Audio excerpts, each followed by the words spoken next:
Sophie Dynamique, c'est un nouveau chapitre ou une rupture stratégique? C'est un nouveau chapitre. Pour le portefeuille d'actifs, la France ou l'Europe du Sud? Pour les deux. Commerce physique ou commerce en ligne?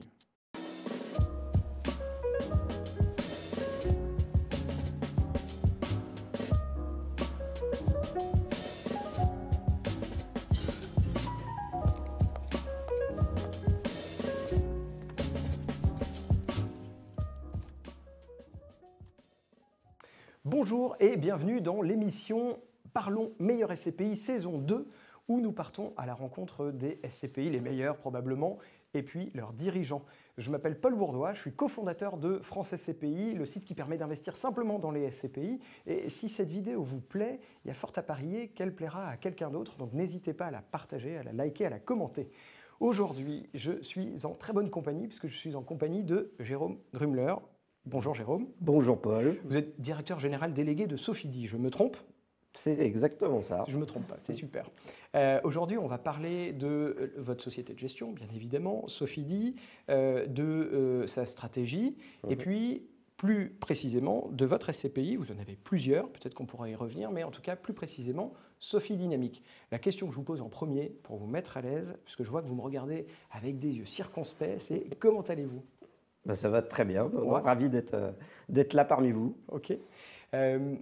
Avant toute chose, avant de parler, de rentrer dans le vif du sujet, est-ce que vous pouvez me dire qui vous êtes? Moi, je vous connais, mais vous présenter, me dire comment vous êtes, je le répète souvent, mais tombé dans la marmite des SCPI, depuis combien de temps?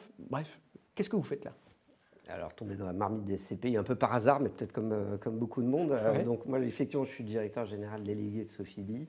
Je suis dans la maison depuis un bon petit moment, depuis une vingtaine d'années. J'ai commencé ma carrière professionnelle fin des années 90, plutôt dans le secteur de la finance, dans une petite banque d'affaires et ensuite dans un cabinet d'audit et de conseil où j'ai participé à monter une équipe de Transaction Services, donc un petit peu dans l'univers du rapprochement d'entreprises, on va dire. Et puis en fait, tout simplement, j'ai eu envie de rejoindre, de me trouver aux côtés d'un entrepreneur. Et c'est au moment de ce changement-là que j'ai rencontré Christian Flammarion. Je salue au passage. C'était une belle rencontre et j'ai rejoint Sofidy. Donc on était précisément en 2005, ça fait 20 ans. Ok. Avant de parler de Sophie Dynamique, moi j'aimerais savoir, en tant que société de gestion, on sait que depuis plusieurs mois, presque plusieurs années, c'est plus compliqué sur le marché de l'immobilier, mais ça donne lieu aussi à beaucoup d'opportunités. Comment vous avez passé 2024-2025? Est-ce que ça a été des années compliquées, difficiles ou au contraire pleines d'opportunités? Comment vous avez vécu les choses? 2025, c'est encore en cours, mais en tout cas 2023, 24, 25.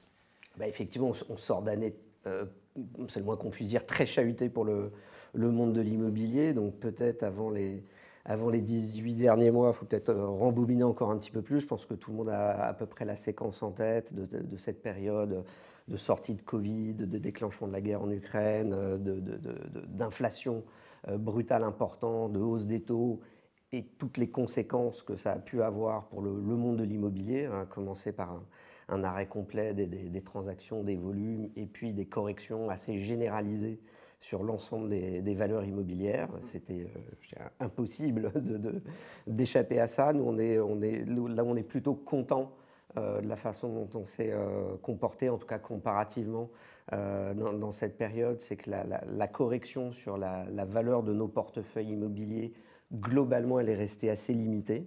C'est de l'ordre de moins 5% sur l'ensemble de l'immobilier qu'on gère. Je ne l'ai pas signalé, mais on peut le rappeler, Sofidy, c'est à peu près 8,5 milliards d'immobilier en gestion.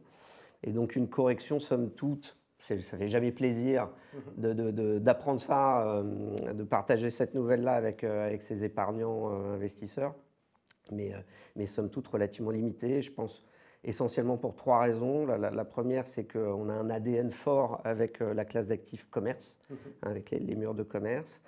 C'est 55% de tout l'immobilier que nous gérons qui est investi en commerce, et c'est une classe d'actifs qui a subi des corrections moins importantes parce qu'elle avait subi des excès probablement moins importants. J'ai évoqué la période Covid, l'essor du e-commerce pendant des années, et ça fait que probablement que les valeurs se sont moins emballées en matière de murs de commerce que d'autres typologie d'immobilier. Je pense que l'autre raison, c'est qu'on est très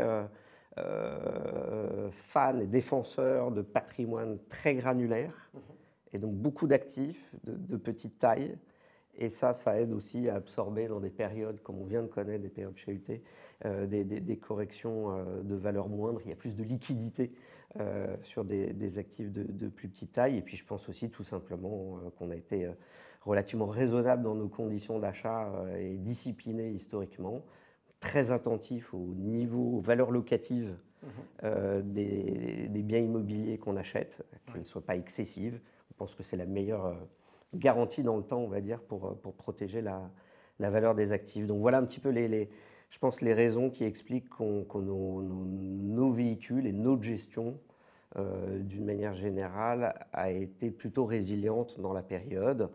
Et bien sûr, les rendements sont complètement restés au rendez-vous. Hein. C'est à peu près des taux de distribution autour de 5% sur toutes les SCPI historiques gérées par Sofidy. Et on reviendra sur le cas particulier de Sofidy Dynamique. Alors justement, allons-y directement. Donc moi, je comprends que l'expérience joue pour beaucoup pour la gestion de vos SCPI, et puis l'expérience dans la gestion, mais l'expérience aussi sur la typologie d'actifs, notamment celle des commerces.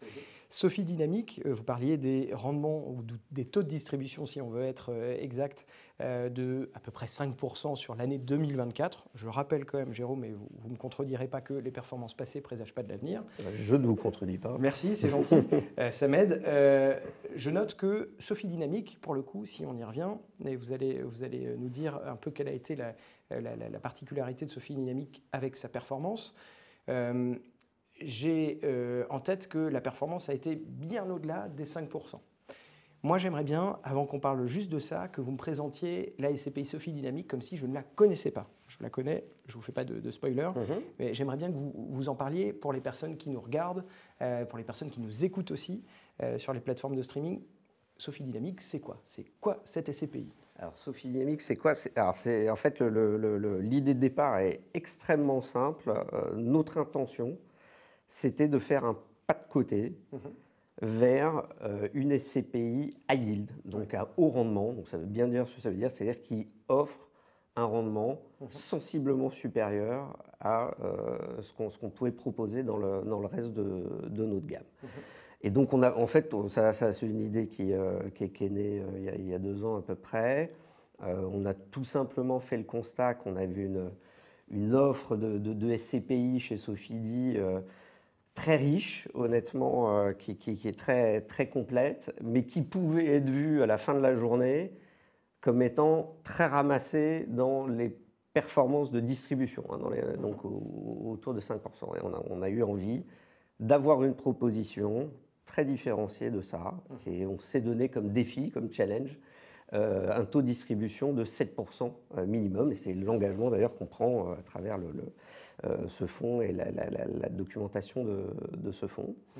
Mais en faisant ça, on a aussi voulu être très très clair sur le fait que l'immobilier, c'est comme tout investissement, c'est un coût-rendement risque, et que l'immobilier qui permet d'offrir 7% de distribution minimum, ce n'est pas le même immobilier que l'immobilier qui typiquement sur une SCPI historique comme Immorente, offre du 5%.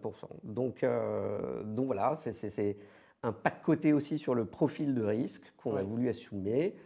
Souvent, ça se fait par des concessions, par exemple, sur l'emplacement. Nous, on est très attachés à la qualité des emplacements historiquement. Là, sur ce véhicule-là, on peut typiquement faire ce type de concession pour être sur un profil de risque un petit peu différent. Donc, l'essentiel de l'idée de base, c'est celle-là. Pour le reste, c'est une SCPI assez classique dans la politique d'investissement qu'elle propose. C'est une SCPI totalement diversifiée, qui a beaucoup commencé. On ne se refait pas par la classe d'actifs commerce, par des investissements en commerce, mais ça a vocation à être plus large que ça.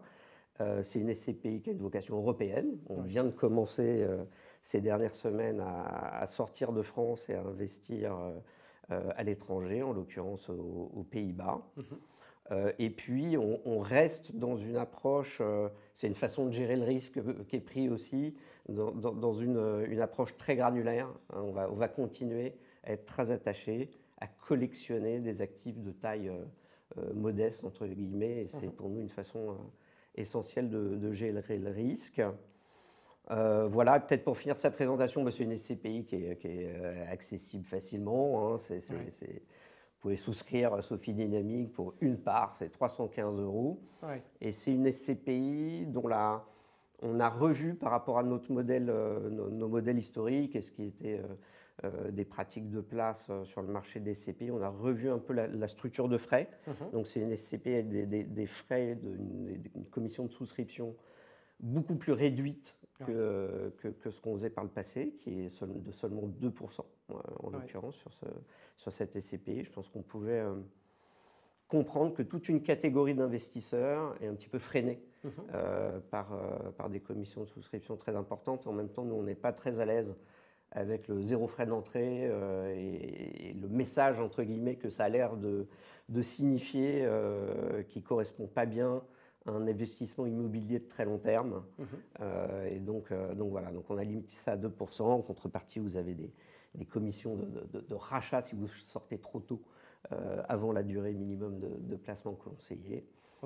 Voilà, donc on a structuré ça un petit peu différemment pour le rendre, on va dire, ces frais un petit peu plus dans l'air du temps, un petit peu plus moderne. Je comprends. Donc si on résume un peu la stratégie de Sophie Dynamique, ou la stratégie en tout cas si on doit retenir plusieurs expressions, simplement c'est un pas de côté, tant sur la structure de frais, sur le côté prise de risque, high yield, vous le disiez, et puis sur le côté positionnement européen aussi, tout en restant dans votre savoir-faire du commerce majoritairement. Est-ce que je me trompe? Non, c'est bien ça. C'est commerce pour commencer, mais encore une fois, on s'intéresse au secteur de l'activité, de la petite logistique urbaine. On a fait un premier investissement dans du bureau, donc il faut savoir être contrariant aussi parfois. Hein. Le moins qu'on puisse dire, c'est que ce n'est pas la classe d'actifs à la mode. Donc là, on a fait un investissement intéressant dans ce domaine. Donc voilà, effectivement, c'est tout ça. Mais je crois que vraiment ce qu'il faut retenir, c'est l'exercice qu'on fait de changer un petit peu le modèle, le logiciel. Et on l'a fait très en complémentarité avec notre gamme de SCPI historique, notre offre historique. Et donc typiquement, on n'est pas là pour dire faut tout mettre sur le rouge, mettre toute son épargne sur cette SCPI. On la positionne comme une SCPI qui vient en complémentarité de SCPI de fonds de portefeuille et je dirais booster la performance globale d'une allocation en SCPI. Moi, je trouve que voilà, les épargnants ont une chance formidable. Ils peuvent allouer, il y a une offre assez pléthorique sur le marché. Ils peuvent allouer à loisir quelques centaines d'euros dans différentes SCPI. Pourquoi se priver? Enfin, donc, pour nous, l'allocation est quelque chose vraiment une bonne pratique. Ok, c'est louable, d'autant que certaines sociétés de gestion qui ont votre ancienneté ne se remettent pas en cause, ou en tout cas n'essayent pas de faire de pas de côté, donc c'est tout à fait remarquable, en tout cas je le note. Est-ce que vous pouvez me dire un peu ce que vous prévoyez? Peut-être pas ce qui s'est passé l'année dernière, parce que ce n'est pas une année pleine, donc on ne peut pas parler de taux de distribution, même si je crois comprendre que la distribution a été bonne sur 11 mois. Qu'est-ce qui va se passer en 2025?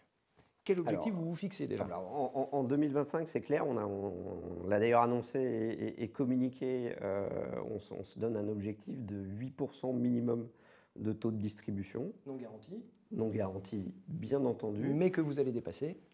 Et qu'on va tâcher de dépasser, bien entendu, aussi. Alors, je pense que c'est assez important parce qu'effectivement, les années de démarrage sur les SCPI, on ne va pas refaire toute cette histoire-là, mais on est très content de notre année de démarrage, mais appelle tout de suite les questions, est-ce que ça va durer? Et donc, en l'occurrence, on est très à l'aise pour répondre que oui, on l'a mis sur une rampe de lancement pour, dans la durée, s'inscrire sur un taux de distribution qui est conforme à ce qu'on a annoncé. On a dit 7% minimum dans notre documentation. Et donc, sur 2025, on peut d'ores et déjà dire que ça sera même 8% minimum. Alors, il y a une notion qui apparaît de plus en plus importante, notamment vis-à-vis du régulateur, c'est le TRI. Donc, est-ce que vous pouvez nous en parler? Est-ce que vous avez un objectif de TRI aussi sur les années à venir? Je crois que c'est quelque chose qui se fait. Est-ce que vous avez des précisions, encore une fois, là-dessus? Oui, bon, en fait, on l'a aligné sur l'objectif de taux de distribution, donc il est de 7% minimum également. Je crois que surtout, ce qui est important à dire, c'est qu'on est très content du démarrage de cette SCPI. Hein. On a collecté près de 100 millions d'euros la première année. Ouais. On a investi une bonne partie de cet argent-là. Vous avez revalorisé aussi. On a revalorisé le prix de la part en début d'année 2025 de 5%. Nos investissements, ils ont été réalisés en moyenne sur un taux de 8,6%. Et ça, c'est avant effet de levier du crédit. Donc, on est au-delà de 10% leveragé, comme on dit. Ouais. Donc voilà, tout ça, c'est des très belles réalisations et ça met la SCPI sur je dirais une très belle rampe de lancement et complètement au-delà de ses premiers mois d'existence. Hein. C'est on s'inscrit dans la durée, bien entendu. Vous me répondez par oui ou non. Est-ce que vous avez envie de parler de la valeur de reconstitution par rapport au prix de part? Vous avez le droit de ne pas m'en parler. J'évoquais, on a revalorisé le prix de part de 5% moins d'un an après le lancement de la SCPI. Pour être très honnête, c'était pas spécialement au programme, mais on ne va pas s'en plaindre. C'est parce qu'on a fait des acquisitions dans des très bonnes conditions l'année dernière, en 2024, sur le démarrage, et ça continue. Et donc on a fait cette revalorisation, on a laissé la SCPI complètement en bas de la fourchette, donc elle est à 9%. Le prix de souscription est à 9% sous la valeur de reconstitution. Donc on ne peut pas le dire, on ne peut pas le signer, on ne peut pas l'écrire, mais je vais le dire quand même. Il y a plutôt un potentiel à la revalorisation future du prix de la part de la SCPI plutôt que l'inverse. Mais la config est plutôt celle-là, mais très honnêtement, ce n'est pas ce qu'on recherche. Il ne faut pas se tromper d'objectif dans la vie. Notre cible, c'est le taux de distribution. Et donc, c'est de faire au moins 8% pour cette année 2025. OK. Sophie Dynamique, on l'a dit, c'est une jeune SCPI qui détient depuis sa création quelques actifs en portefeuille. Moi, j'ai envie de vous demander, dans tout le portefeuille que vous avez, ou plus largement dans votre carrière, puisque vous avez une carrière depuis le début des années 2000 dans la SCPI, est-ce que vous avez un bien pépite, un bien qui pour vous est un bien que vous avez été chercher, dont vous êtes fier, et qui reflète, pourquoi pas, la qualité du portefeuille, ou en tout cas que les autres sociétés de gestion vous envient? Est-ce que vous avez un exemple en tête? Évidemment, le premier qui me vient en tête, c'est le premier investissement de Sophie Dynamique qu'on a réalisé il y a un an à peu près, et qui est l'acquisition. Alors Sophie Dynamique n'était pas la seule, ça a été une acquisition elle a participé à cet investissement, mais qui a été l'acquisition d'un centre commercial en région parisienne, qui s'appelle Au Paris Nord. C'est une acquisition qu'on a faite en attelage, je dirais, en équipe, avec une foncière cotée, Clépierre, qui est spécialiste de la gestion de ce type de centres commerciaux. Et donc, on était très contents de ce partenariat et qui se passe très, très bien. Donc, Clépierre a investi à hauteur de 25%, et nous on a réuni entre nos fonds chez Sofidy, dont Sophie Dynamique en bonne partie, et d'autres investisseurs, les 75% restants pour investir dans ce centre commercial. Là où on en est particulièrement fier, au-delà du fait que c'était le premier investissement, c'est que c'était une opération très rentable, une situation un petit peu spéciale du côté des vendeurs. Pour tout dire, on a même plutôt acheter ça auprès du banquier des vendeurs que des vendeurs eux-mêmes, à près de 11%. Et donc ça a été pour nous, c'est arrivé, c'est un peu le hasard, mais c'est arrivé exactement dans le timing de démarrage de cette SCPI. Donc ça s'est imposé très naturellement sur le thème du high yield, du haut rendement, comme devant faire partie de son portefeuille. Et donc ça a été son premier investissement. Puis en même temps, quand vous démarrez un véhicule, c'est très intéressant de vous positionner sur un investissement immédiatement très mutualisé. C'est près de 200 locataires, c'est un gros centre commercial régional. Donc près de 200 locataires, voilà, plein de qualités qui correspondaient immédiatement à la feuille de route de Sophie Dynamique. Et alors, à contrario, est-ce que vous avez un bien notable, encore une fois, à côté duquel vous êtes passé, qui vous hante aujourd'hui quand vous remuez votre café, vous y pensez tous les jours? Est-ce que vous êtes passé à côté d'un bien? Vous avez le droit de me dire non. Rien qui me vienne comme ça. En tout cas, sur Sophie Dynamique, non. C'est une SCPI toute jeune. Heureusement, aujourd'hui, on n'a pas entre guillemets, de regrets particuliers. Si, peut-être, je me souviens, on avait regardé il y a quelques années, pas pour Sophie Dynamique, mais un endroit dans Paris qui s'appelle le Passage Jouffroy, où il y a le musée Grévin. Vous voyez, il y avait des hôtels, etc.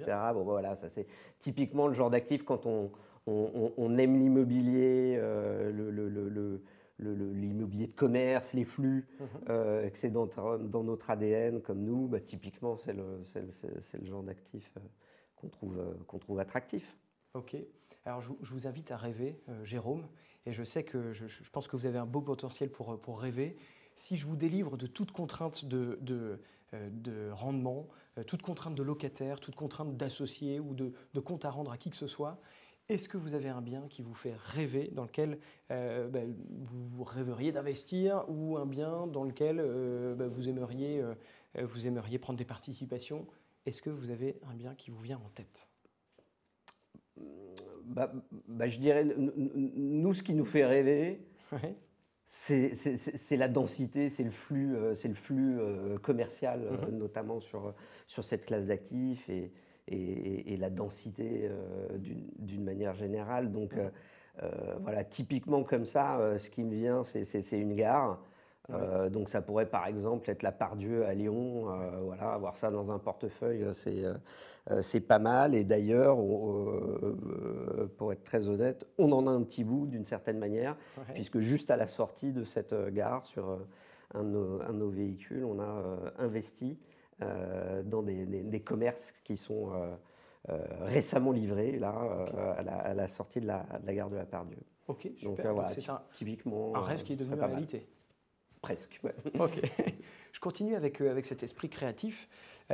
Si je vous demande si votre SCPI était un film, si Sophie Dynamique était un film, lequel serait-ce? Alors, c'est pas simple ça, mais peut-être ce qui me vient à l'esprit, je pense à Ocean Eleven. C'est un peu je pense une référence dans ce style de film. Pour le côté plan bien préparé, mécanique bien huilée, plan bien exécuté, et puis le côté équipe. C'est une équipe qui fonctionne bien ensemble. Et voilà, on a parlé rapidement de Sophie Di. Et évidemment, je pourrais développer bien plus, mais Sophie Di, c'est avant tout une équipe, et voilà, c'est très important de l'avoir à nos côtés. Ok, je note Ocean's 11 et pas Ocean's 12 ou autre, mais bien le premier de la série. On est d'accord, l'original, comme Sophie dit. Ok. À votre tour, est-ce que vous avez envie de me poser une question avant de finir cet entretien? Est-ce que vous avez envie de me dire un mot de la fin? Alors, mot de la fin, je peux que... je dirais, donc, on sort d'un contexte très particulier sur les SCPI, d'une période très chahutée qui a pu, je pense, interpeller un bon nombre d'épargnants. Mais le mot de la fin, c'est que les corrections sont derrière. Enfin, c'est en tout cas notre vision. Nous, on s'est mis à beaucoup réinvestir dans nos véhicules parce qu'on en avait la capacité, parce qu'on avait gardé des marges de manœuvre, de la trésorerie pour le faire. Et donc, ce qu'on est en train de faire, c'est évidemment par conviction. Et donc, j'ai surtout envie de partager ça avec tout le monde, que c'est un bon moment pour revenir vers l'investissement immobilier. Ok, merci pour ce dernier mot de la fin. Moi, je vais terminer cette séquence en vous faisant un chapitre, 60 secondes chrono. Le principe est simple, pas d'inquiétude, hein, je vous pose des questions courtes. Il me faut des réponses spontanées, pas de langue de bois, pas le temps de réfléchir. Donc vous choisissez, vous tranchez, et puis vous assumez. Vous me dites quand vous êtes prêt, on lance le chrono et je vous pose toutes ces questions. Non, on est prêt. Ok, alors 3, 2, 1, c'est parti. Sophie Dynamique, c'est un nouveau chapitre ou une rupture stratégique? C'est un nouveau chapitre. Pour le portefeuille d'actifs, la France ou l'Europe du Sud? Pour les deux. France SCPI ou France SCPI? France SCPI. On est d'accord. Oui. Université Paris-Dauphine ou la Sorbonne? C'est plus Paris-Dauphine pour moi. Mais... Ouais. Et vous, si vous investissez 100% Sophie Di ou un soupçon d'ailleurs? Sophie Di, je suis assez attaché. Hein, des belles choses à faire chez Sophie Di. Commerce physique ou commerce en ligne? Les deux combinent très bien. Sophie Dynamique ou Sophie Marceau? Sophie Marceau aussi. Ouais. Si je vous demande de pitcher Sophie Dynamique en 10 secondes, vous commencez par les chiffres ou par la philosophie? Ah, le high yield, la philosophie. Ok. Ouais. Le prochain Eldorado immobilier pour vous, il se trouve Chez Sophie dit. chez Sophie Di, mais encore, dans quelle région? Ça, on peut partager plusieurs, mais, non, mais partout en France, pour l'instant, on se trouve bien. Ok. Vous avez entendu, le gong a sonné. Jérôme, j'étais très content de vous recevoir ici. Vous savez que vous êtes le bienvenu. Vous revenez quand vous voulez, avec plaisir. J'espère que vous avez passé un bon moment également. Mais plaisir partagé, Paul. Très bien. Merci beaucoup. Merci à vous. De notre côté, je vous dis à très bientôt dans un nouvel épisode de Parlons Meilleur SCPI. À très bientôt.